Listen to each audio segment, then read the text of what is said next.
जय हिंद दोस्तों, आपका स्वागत है आपके अपने यूट्यूब चैनल मिशन यूनिवर्सिटी पर। जैसा कि पहले हम लोग टॉपिक पढ़ चुके थे, शीत युद्ध का दौर, और दूसरा था दो ध्रुवीयता का अंत। आज तीसरा टॉपिक है हम लोग का समकालीन विश्व में अमेरिकी वर्चस्व। आज हम लोग इसके बारे में पढ़ेंगे। तो सर्वविदित है कि शीत युद्ध के पश्चात अमेरिका विश्व पटल पर महाशक्ति बनकर उदित हुआ, जिसका कोई प्रतिद्वंदी नहीं था। इस काल को एक ध्रुवीय काल अथवा अमेरिकी प्रभुत्व काल कहा जाए तो कोई अतिशयोक्ति न होगी।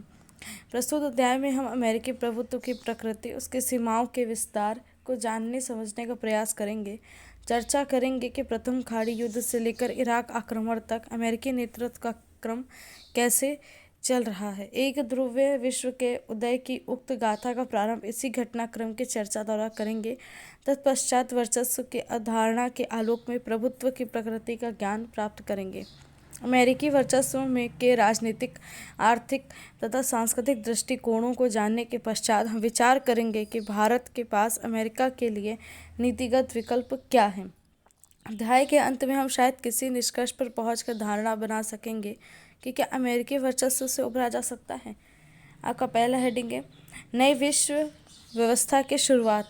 सोवियत संघ के अकस्मात विघटन से प्रत्येक देश, प्रत्येक व्यक्ति आश्चर्यचकित रह गया। दोनों महाशक्तियों में एक अपना अस्तित्व खो चुका था, किंतु द्वितीय महाशक्ति का वर्चस्व पूर्ण शक्ति के साथ उपस्थित था। ऐसा प्रतीत होता है कि अमेरिका के वर्चस्व का आरंभ 1991 में हुआ, जब एक महाशक्ति के रूप में सोवियत संघ अंतर्राष्ट्रीय विश्व पटल से ओझल हो चुका था। उक्त बात किसी सीमा तक सत्य है, किंतु दो अन्य महत्वपूर्ण तथ्यों की ओर दृष्टिपात करना भी आवश्यक है। प्रथम तो यह है कि अमेरिकी वर्चस्व के इतिहास के समय सीमा नहीं है, किंतु इसे द्वितीय विश्व युद्ध की समाप्ति अर्थात 1945 के समय से भी समझा जा सकता है। द्वितीय तथ्य यह है कि अमेरिका का 1991 से ही वर्चस्वपूर्ण व्यवहार नहीं था, लेकिन स्थितियां स्पष्ट कर रही थीं कि विश्व अमेरिकी वर्चस्व काल में जी रहा है। 1990 के अगस्त माह में इराक ने कुवैत पर आक्रमण किया और उस पर तीव्रता से आधिपत्य स्थापित कर लिया। जब इराक को समझाने बुझाने के समस्त राजनयिक प्रयास असफल सिद्ध हुए तो संयुक्त राष्ट्र संघ ने कुवैत को मुक्त कराने हेतु बल प्रयोग की अनुमति दे दी।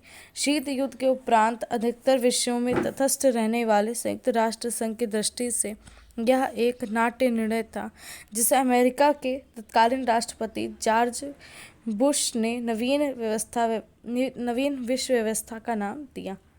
दूसरा हेडिंग है आपका क्लिंटन का दौर। प्रथम खाड़ी युद्ध में विजय प्राप्त करने के पश्चात भी जॉर्ज बुश 1992 में डेमोक्रेटिक पार्टी के प्रत्याशी विलियम जेफरसन बिल क्लिंटन से राष्ट्रपति पद का चुनाव हार गए।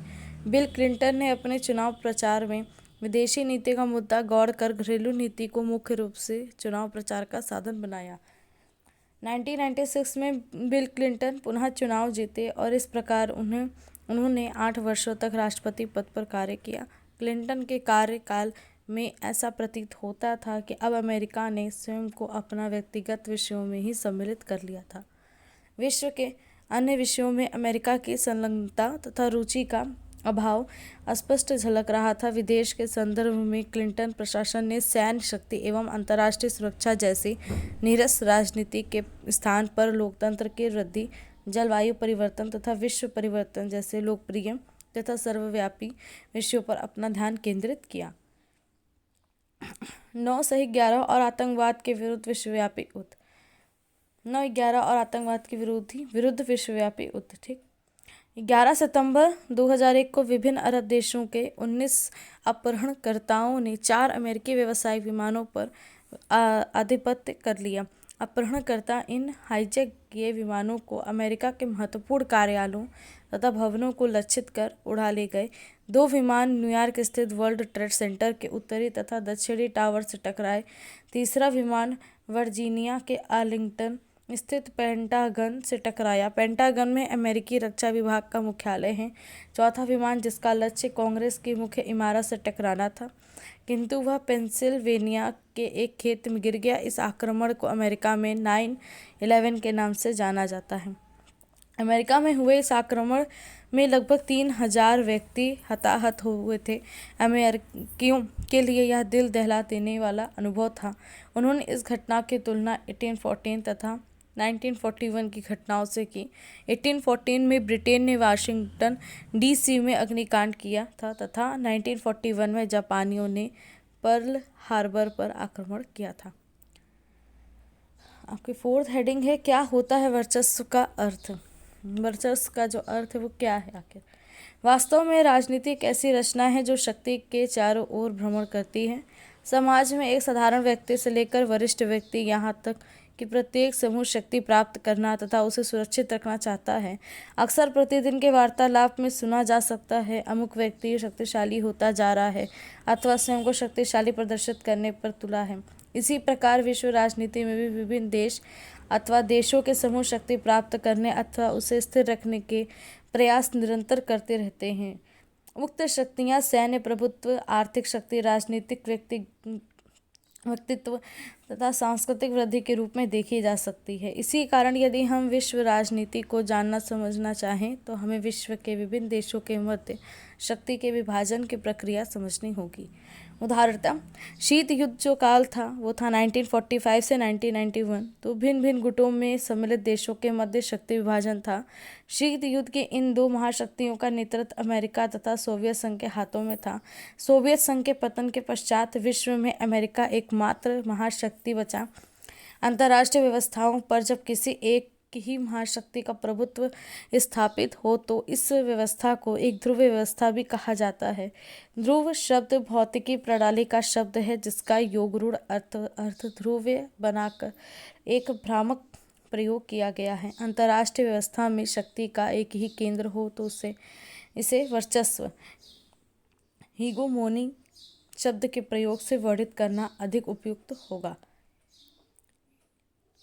वर्चस्व आपका 6 हेडिंग है, वर्चस्व सैन्य शक्ति के अर्थ में हेगेमनी शब्द से नेतृत्व, प्रभुत्व तथा वर्चस्व का आभास होता है। हेगेमनी शब्द यूनान देश का मूल शब्द है। संभवतः इस शब्द का प्रयोग प्राचीन यूनान के अन्य नगर राज्यों की तुलना में एथेंस की प्रबलता प्रदर्शित करने के लिए किया जाता था। इस प्रकार हेगेमनी के प्रथम अर्थ का संबंध राज्यों के मध्य सैन्य क्षमता के भौतिक विश्लेषण से है। हेगेमनी द्वारा ध्वनित सैन्य प्राबल्य का व्यापक अर्थ आज विश्व राजनीति में अमेरिका का प्रभुत्व स्पष्ट करने में प्रयोग किया जाता है। इस अमेरिकी वर्चस्व ने आयशा जैसी निर्दोष बालिका की आत्मिक शक्ति को तो नहीं लेकिन उसके शरीर को अवश्य ही पंगु बना दिया। अमेरिकी शक्ति का मुख्य आधार उसका सैन्य बल है। वर्तमान काल में अमेरिका की सैन्य क्षमता विश्व में सर्वाधिक आधुनिक तकनीक से निर्मित एवं अन्य देशों की तुलना में अद्वितीय है। अपनी अनूठी अपराजित सैन्य शक्ति के विश्वास पर आज अमेरिका किसी भी देश पर आक्रमण कर सकता है। आज अमेरिका के पास बिल्कुल उचित समय में अचूक तथा घातक वार करने की क्षमता है। अपनी युद्ध विषयक कूटनीति द्वारा अपनी सेनाओं को युद्धस्थल से दूर रखकर वह शत्रु को उसके घर में अक्षम करने की क्षमता रखता है। जैसे कि यहाँ पर कुछ इम्पोर्टेंट हेडलाइंस दी हुई हैं। जैसे पहला, उत्तरी अटलांटिक संधि संगठन नाटो का गठन 4 अप्रैल 1949 को 12 संस्थापक सदस्यों द्वारा अमेरिका के वाशिंगटन में किया गया था। यह एक अंतर सरकारी सैन्य संगठन है। इसी तरह से दूसरा, नाटो यूरोप और उत्तरी अमेरिका के देशों के मध्य एक सैन्य गठबंधन है। तीसरा, गठबंधन के समय इसका प्रमुख उद्देश्य पश्चिम यूरोप में सोवियत संघ की साम्यवादी विचारधारा को रोकना तथा राजनीतिक और सैन्य तरीकों से अपने सदस्य राष्ट्रों की स्वतंत्रता और सुरक्षा की गारंटी प्रदान करना था। इसी तरह से चौथा, इसका मुख्यालय बेल्जियम की राजधानी ब्रुसेल्स में अवस्थित है। वर्तमान में इसके सदस्य देशों की संख्या 30 है। पाँचवा, वर्ष 2017 एवं 2020 में क्रमशः मोंटेनेग्रो और उत्तरी मैसेडोनिया को सदस्य देश के रूप में शामिल किया गया है। इसी तरह से 5वां, नाटो सामूहिक रक्षा के सिद्धांत पर काम करता है, जिसका तात्पर्य एक या अधिक सदस्यों पर आक्रमण सभी सदस्य देशों पर आक्रमण माना जाता है। यह नाटो के अनुच्छेद 5 में निहित है। इस अनुच्छेद को पहली बार संयुक्त राज्य अमेरिका पर आतंकवादी हमले 11 सितंबर 2001 के बाद लागू किया गया था। उसी तरह से यहाँ पर दूसरी हेडिंग हुई है, वर्चस्व से कैसे निपटे। वर्चस्व से कैसे निपटे। यह अमेरिकी वर्चस्व कब तक चलेगा?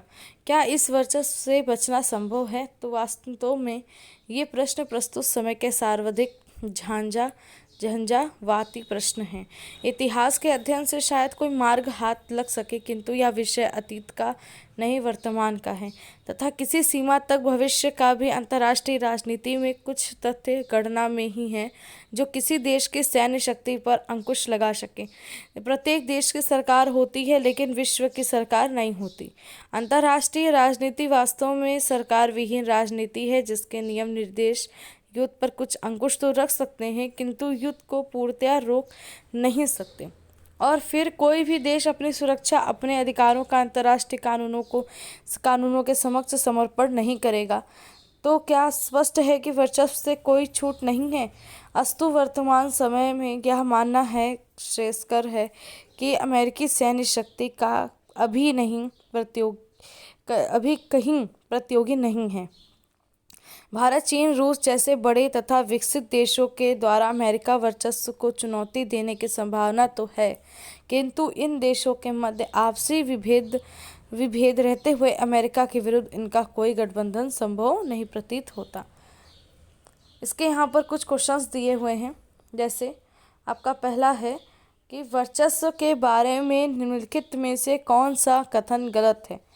ऑप्शन ए, इसका अर्थ किसी एक देश की अगुवाई या प्राबल्य है। ऑप्शन बी, इस शब्द का इस्तेमाल प्राचीन यूनान में एथेंस के प्रधानता को चिन्हित करने के लिए किया जाता था। ऑप्शन सी, वर्चस्वशील देश की सैन्य शक्ति अजेय होती है। ऑप्शन डी, वर्चस्व की स्थिति नियत होती है, जिसने एक बार वर्चस्व कायम कर लिया उसने हमेशा के लिए वर्चस्व कायम कर लिया।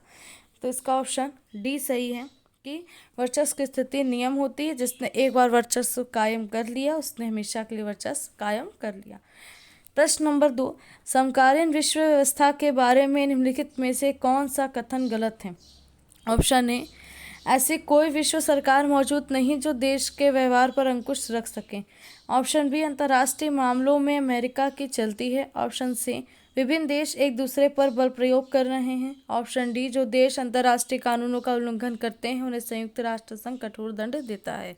इसमें आपका जो ऑप्शन सही है वो है ए, ऐसी कोई विश्व सरकार मौजूद नहीं है जो देश के व्यवहार पर अंकुश रख सके।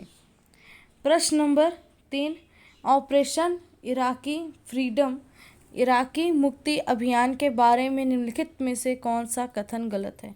ऑप्शन ए, इराक पर हमला करने के इच्छुक अमेरिकी अगुवाई वाले गठबंधन में 40 से ज़्यादा देश शामिल हुए। ऑप्शन बी, इराक पर हमले का कारण बताते हुए कहा गया कि यह हमला इराक को सामूहिक संहार के हथियार बनाने से रोकने के लिए किया जा रहा है। ऑप्शन सी, इस कार्रवाई से पहले संयुक्त राष्ट्र संघ की अनुमति ले ली गई थी। ऑप्शन डी, अमेरिका नेतृत्व वाले गठबंधन को इराक की सेना से तगड़ी चुनौती नहीं मिली। तो इसमें आपका सही उत्तर है ऑप्शन सी, इस कार्रवाई से पहले संयुक्त राष्ट्र संघ की अनुमति ले ली गई थी। प्रश्न नंबर 4, सिलिकॉन वैली में अधिकतर कर्मचारी कहाँ के हैं। ऑप्शन ए, रूस। ऑप्शन बी, चीन। Option C, Bharat. Option D, Japan. इसमें आपका जो सही उत्तर है वो ऑप्शन सी, भारत के थे। नाटो किस देश का संगठन है। ऑप्शन ए, रूस। Option B, Bharat. Option C, Japan. Option D, America. इसमें आपका जो सही उत्तर है वो है ऑप्शन डी, अमेरिका। जो नाटो है वो अमेरिका देश का संगठन है। प्रश्न नंबर 6, विश्व बैंक की स्थापना कब हुई थी। तो ऑप्शन ए, जुलाई 1944। ऑप्शन बी, अगस्त 1945। ऑप्शन सी, जुलाई 1946। ऑप्शन डी, मार्च 1949। इसमें जो आपका सही उत्तर है वो है ए, जुलाई 1944 में विश्व बैंक की स्थापना हुई थी। प्रश्न नंबर 7 है, ऑपरेशन डेजर्ट स्टॉर्म में कितने देश शामिल थे। तो option A 12, option B 10, option C 34, option D 40। इसमें आपका जो सही उत्तर है वो है ऑप्शन सी 34। प्रश्न नंबर 8, प्रथम खाड़ी विश्व युद्ध कब हुआ? तो ऑप्शन ए 1990 से 1991, ऑप्शन बी 2000 से 2003, ऑप्शन सी 1980 से 1981, ऑप्शन डी 2009 से 2010। तो इसमें आपका जो सही उत्तर है वो है इसमें आपका ए 1990 से 1991, यानी कि 1990 से 1991 तक था। प्रथम खाड़ी विश्व युद्ध जो चला वो इतना चला था। प्रश्न नंबर 9, अमेरिका वर्चस्व से कैसे निपटा जा सकता है? यहाँ पर है अमेरिकी वर्चस्व से कैसे निपटा जा सकता है? तो ऑप्शन ए पाकिस्तान, भारत और चीन का गठजोड़, ऑप्शन बी रूस, भारत और जर्मनी का गठजोड़, ऑप्शन सी भारत, चीन और रूस का गठजोड़, ऑप्शन डी श्रीलंका, जापान और दक्षिण कोरिया का गठजोड़। तो इसमें जो आपका सही उत्तर है वो ऑप्शन सी भारत, चीन और रूस का गठजोड़। ऑप्शन डी, निम्नलिखित में से अमेरिकी वर्चस्व में बाधा क्या है? ऑप्शन ए जनसंख्या, ऑप्शन बी पर्यावरण, option C UNO, option D NATO. इसमें आपका सही उत्तर है ऑप्शन डी नाटो। प्रश्न नंबर 11, अमेरिका ने इराक पर हमला कब किया था? Option A 2002, option B 2003, option C 1990, option D 1996। तो इसमें आपका जो सही उत्तर है वो है ऑप्शन बी 2003 में किया था। प्रश्न नंबर 12 है, अमेरिका वर्चस्व कब खुलकर सामने आ गया था? Option A 1991, option B 1945, option C 1999, option D 2004। तो इसमें आपका सही उत्तर है वो है ऑप्शन ए 1991 में। प्रश्न नंबर 13, इराक के विरुद्ध कितने देशों की फौज ने आक्रमण किया?